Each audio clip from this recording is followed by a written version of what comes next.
Hello, कैसे हैं आप सभी। उम्मीद करता हूं कि आप सभी बहुत मस्त होंगे, खुश होंगे। मेरे प्यारे बच्चों, हमेशा के लिए खुश रहिएगा। आज की ये छोटी सी क्लास में मैं क्लास 12th की फिजिक्स की सबसे पहला चैप्टर स्थिर वैद्युतिकी का विद्युत आवेश एवं क्षेत्र की छोटी सी क्लास में मैं आपको कुछ ऐसा कॉन्सेप्ट देने का प्रयास करूंगा कि आपको पहला चैप्टर में किसी भी तरीका का परेशानी नहीं होगा। सारी ऑब्जेक्टिव, सारी सब्जेक्टिव आपको समझ में आ जाएगा। मात्र छोटा सा 10 मिनट की इस वीडियो में मैं आपको पूरा चैप्टर को समझा दूंगा, बिल्कुल आपके दिमाग में फिट कर दूंगा। बिल्कुल आप वीडियो को अंत तक देखिएगा, आपको पूरी तरीका से समझ में आएगा ये चैप्टर। सबसे पहले मैं चर्चा कर लेता हूं आवेश पर कि आवेश होता क्या है ना। हर एक वस्तु जो है वो विद्युत रूप से उदासीन होता है, लेकिन उसके बाद भी उस पे आवेश उत्पन्न हो जाता है। आखिर का रीजन क्या है? सबसे पहले इसका रीजन बताने के लिए हमारे थेल्स जी ने आए थे, है ना। सबसे पहले जो आवेश का खोज किया गया वो एम्बर को जो है वो जानवर के खाल से रगड़ा गया। तो ऐसा पाया गया कि पहले एम्बर जो है वो किसी में अट्रैक्ट नहीं हो रहा था, लेकिन जैसा ही एम्बर को जो है जानवर के खाल से रगड़ा गया तो एम्बर जो है उस खाल में सटना चाहा। तो फिर दिमाग लगाया गया कि भाई एम्बर जो है वो पहले से अट्रैक्ट नहीं हो रहा था, उसमें किसी भी तरीका का गुण नहीं था, लेकिन जस्ट लाइक उसको रगड़ा गया तो वो उसमें सटने के लिए क्यों जो है उसमें पावर आ गया, सटने का पावर आ गया। आखिरकार कोई वैसा गुण तो होगा जिसके कारण एम्बर जो है जानवर के खाल में सटना चाह रहा था। तो वो सारी जानकारी मैं दूंगा कि एम्बर में जो है वो क्या आ गया, आवेश का गुण आ गया। आवेश का गुण किसी वस्तु में कब आता है रगड़ने पर और क्यों आता है, वो सारी चीज मैं अब आपको बताऊंगा।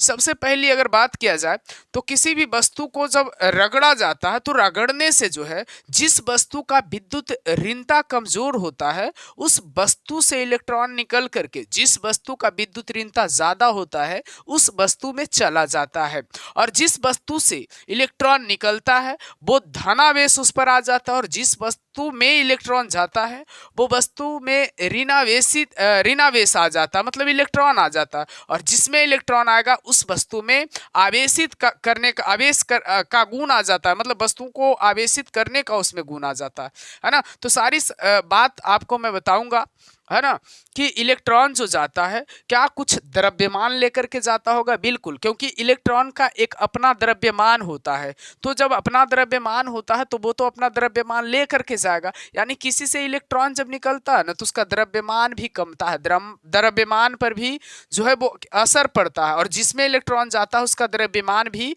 बढ़ता है। तो मैं आपको द्रव्यमान पे भी चर्चा करूंगा कि इलेक्ट्रॉन का द्रव्यमान क्या होता है, इलेक्ट्रॉन पर आवेश क्या होता है, वो सारी चीजें। चलिए बारी बारी से मैं आपको समझाने का प्रयास करूंगा। यहाँ पे थोड़ा लाइट का प्रॉब्लम है इसलिए नहीं दिख रहा, ऊपर मैं लिख दूंगा, है ना। सबसे पहले अगर आवेश की बात किया जाए तो आवेश का प्रकार जो है वो दो होता है ना। आवेश के जो प्रकार होते हैं वो दो होते हैं। पहला जो है वो प्रोटॉन होता है और दूसरा जो है वो इलेक्ट्रॉन होता है, यानी पॉजिटिव और निगेटिव। दो तरीका का जो है हमारा आवेश होता है, एक पॉजिटिव और एक निगेटिव। थोड़ा सा गला खराब हो गया। एक पॉजिटिव होता है और एक क्या होता है, निगेटिव। देखिए पॉजिटिव में प्रोटॉन आता है और निगेटिव में क्या होता है, इलेक्ट्रॉन होता है। और एक न्यूट्रॉन होता है मेरे भाई, उस पर जो है वो विद्युत रूप से उदासीन होता है, उस पर कोई चार्ज वार्ज होता नहीं, वो नाभिक के अक्ष में रहता है। तो देखिएगा इस पर जो चार्ज होता है प्रोटॉन पे वो प्लस 1.6 गुने 10⁻⁻19 कूलम होता है, और इलेक्ट्रॉन पर जो चार्ज होता है -1.6 गुने 10⁻⁻19 कूलम होता है। ये जो चार्ज होता है ना प्रोटॉन पे वो 1.6 गुना 10⁻⁻19 कूलम प्लस में होता है, और इलेक्ट्रॉन में -1.6 गुना 10⁻⁻19 कूलम होता है। इस तरीका से आपको ध्यान रखना, दोनों पर मास मेरे भाई अलग अलग होता है। इलेक्ट्रॉन पे जो मास होता है 9.1 गुने 10⁻31 केजी होता है, और प्रोटॉन पे जो मास होता है 1.67 गुने 10⁻27 केजी होता है ना। तो इस तरीका से आपको ध्यान रखना है। इस तरीका से अगर आप इसको याद रखते हो तो बहुत सारे ऑब्जेक्टिव इससे क्लियर हो जाएगा मेरे भाई। आवेश की अगर आवेश का बात किया जाए कि आवेश का संकेत क्या है, मतलब आवेश को हम लोग सूचित किस चीज से करते हैं, आवेश का एसआई मात्रक क्या है, तो उसके बारे में यहाँ पे देख लेंगे। आवेश का एसआई मात्रक जो है वो हमारा कूलम्ब होता है ना, कूलम्ब सी से डिनोट कर दिए, है ना। इसका आवेश का सीजीएस मात्रक जो होता है मेरे भाई, सीजीएस मात्रक जो होता है वो स्टैट कूलम्ब होता है, स्टैट कूलम्ब होता है ना। या फिर इसे फ्रैंकलिन भी हम लोग बोलते हैं, क्या बोलते हैं, फ्रैंकलिन बोलते हैं। और इसका बीमा जो होता है मेरे भाई, बीमा जो होता है आवेश का वो 80 होता है। ये सब चीज़ें आपको ध्यान देना है क्योंकि ऑब्जेक्टिव में ये सब चीज़ें आ सकता है। आवेश की बीमा जो है वो आपका 80 होगा। देखिए उसके बाद है मेरे भाई विद्युत क्षेत्र और आवेश में वस्तु को आवेशित करने की विधि। वस्तु को आवेशित करने की कितनी विधियां होती है, तो यहाँ पे लिखा हुआ वस्तु को आवेशित करने की 3 विधियां होता है। कितना विधियां होता है मेरे भाई, ध्यान रखना कि वस्तु को आवेशित करने की 3 विधियां होता है। पहला घर्षण द्वारा, दूसरा चालन द्वारा, तीसरा प्रेरण द्वारा। बारी बारी से समझिए, मैं तीनों को समझा देने का आपको प्रयास करता हूँ। घर्षण विधि द्वारा वस्तु को आवेशित कैसे किया जाता है, जब दो वस्तु को आपस में रगड़ा जाता है, रगड़ने के बाद पहली वस्तु से इलेक्ट्रॉन निकल करके दूसरी वस्तु में चला जाता है, और जिस वस्तु से इलेक्ट्रॉन निकल करके जिस वस्तु में जाता है, मतलब जिसमें गया इलेक्ट्रॉन निकल करके उसमें आवेशित करने का गुण आ जाता है। क्योंकि इलेक्ट्रॉन निकल करके गया है ना, तो इलेक्ट्रॉन निकल करके गया है, कुछ आवेश लेकर के गया है और आवेश के साथ साथ द्रव्यमान भी लेकर के गया, क्योंकि इलेक्ट्रॉन का अपना द्रव्यमान है। और दो वस्तु को आपस में रगड़ा जाता है तो दूसरी वस्तु में जो है इलेक्ट्रॉन निकल करके चला जाता है, और जिसमें इलेक्ट्रॉन निकल करके जाता है उसमें आवेशित करने का क्या आ जाता है, गुण आ जाता है। आपको समझ में आ गया होगा कि घर्षण के द्वारा कैसे वस्तुओं को आवेशित किया जाता है। तो दो वस्तु को आपस में रगड़ा जाता है, एक वस्तु से इलेक्ट्रॉन निकल करके दूसरी वस्तु में चला जाता है। किस वस्तु से इलेक्ट्रॉन निकल करके जाएगा किस वस्तु में, विद्युत ऋणता पर निर्भर करता है। जिसकी विद्युत ऋणता ज्यादा होगा उसमें जो है इलेक्ट्रॉन निकल करके क्या हो जाएगा, चला जाएगा, है ना। तो एक वस्तु जो है पूरी तरीका से पॉजिटिव हो जाता है, और जो वस्तु पॉजिटिव हो जाता है उसमें आवेशित करने का गुण नहीं आता है, और जो निगेटिव हो जाता है उसमें आवेशित करने का गुण आ जाता है। तो आपको ये समझ में आ गया होगा कि घर्षण द्वारा जो है हम लोग कैसे जो है आवेशित करने का गुण लाते हैं। उसके बाद दूसरा है चालन द्वारा। तो एक आवेशित वस्तु के नजदीक में दूसरी वस्तु को ले जाया जाता है ना। एक आवेशित वस्तु है, मान लिया जाए कि ये जो है हमारा आवेशित वस्तु है, और इसके नजदीक में जब ले जाते हैं कोई वस्तु को, तो मान लिया जाए इसमें इलेक्ट्रॉन इलेक्ट्रॉन इलेक्ट्रॉन है, तो इसमें भी मेरे भाई बराबर जब तक ना हो जाए तब तक जो है इलेक्ट्रॉन इधर उधर होते रहता है, मतलब बराबर दोनों हो जाएगा। जैसे मान लिया जाए एक हल्का खाली है और ये पूरा पानी से भरा हुआ है, तो इसमें जो है तब तक पानी जाते रहेगा जब तक कि दोनों का लेयर बराबर ना आ जाए, तब तक पानी जो है आते जाते रहेगा। उसी प्रकार से इलेक्ट्रॉन आते जाते रहता है।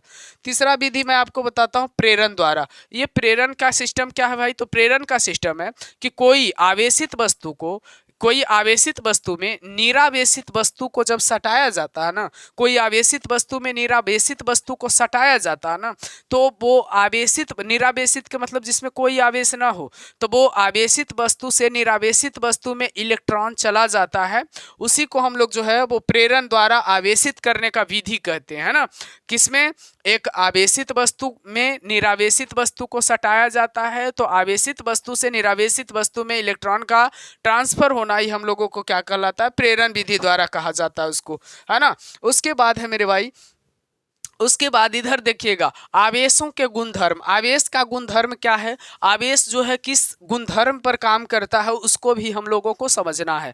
आवेश का गुणधर्म है आवेश संरक्षण के नियम का पालन करता है, मतलब ना तो आवेश को खत्म किया जा सकता है ना ही आवेश को बनाया जा सकता है ना। उसके बाद आवेश का क्वांटनीकरण। आवेश का क्वांटनीकरण मतलब इसका कहना मेरे भाई कि जब भी कोई वस्तु में आवेश जाएगा ना, जब भी कोई वस्तु में आवेश जाएगा तो वो 1.6 × 10⁻⁻⁹ कूलम्ब के गुणज में जाएगा, मतलब इससे कम नहीं जाएगा। अगर दो मान लिया जाए दूसरी वस्तु में इलेक्ट्रॉन गया तो 2 गुना जा सकता है, मतलब 2 से गुना करके ले जा सकते हो, 3 से गुना करके ले जा सकते हो, मतलब ऐसा कहा जा सकता है या तो 1 इलेक्ट्रॉन जाएगा, नहीं तो 2 इलेक्ट्रॉन जाएगा, नहीं तो 3 इलेक्ट्रॉन जाएगा, नहीं तो 4 इलेक्ट्रॉन जाएगा। ऐसा कभी नहीं जाएगा कि 1.5 इलेक्ट्रॉन चल गया, 2.5 इलेक्ट्रॉन चल गया। ऐसा सवाल आपके मन में बहुत सारा आ सकता है, लेकिन कुछ चीज़ें हैं जिसको लिमिट करके बनाया गया है ना, तो कभी भी जो है वो ऐसे नहीं जाता है ना, तो पूरा जाता है। n बराबर 1 2 3 ऐसे लिखा जा सकता है, उसका गुणज जाता है। ठीक है, यहाँ तक।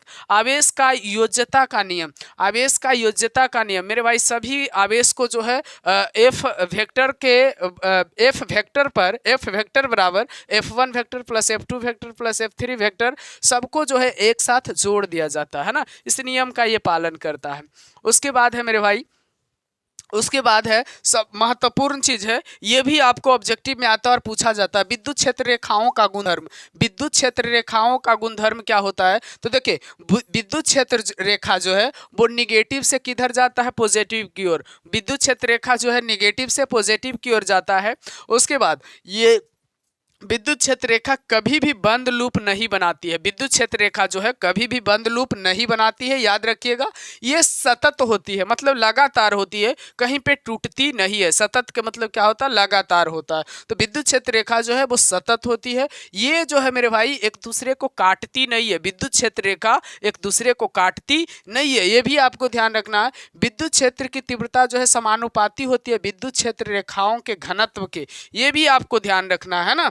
उसके बाद है मेरे भाई वस्तु को आवेशित करने की विधि, ये तो हो गया, ये भी आपका हो गया, ऊपर ये भी हो गया। ये आप क्लियर कर लिए होंगे कि इसका जो है मेरे भाई ऐसा यूनिट क्या होता है। उसके बाद अब हम लोग चलते हैं इधर नीचे, नीचे देखिएगा, ये भी हमारा क्लियर हो गया। अब हम लोग नीचे चलेंगे विद्युत द्विध्रुव पर।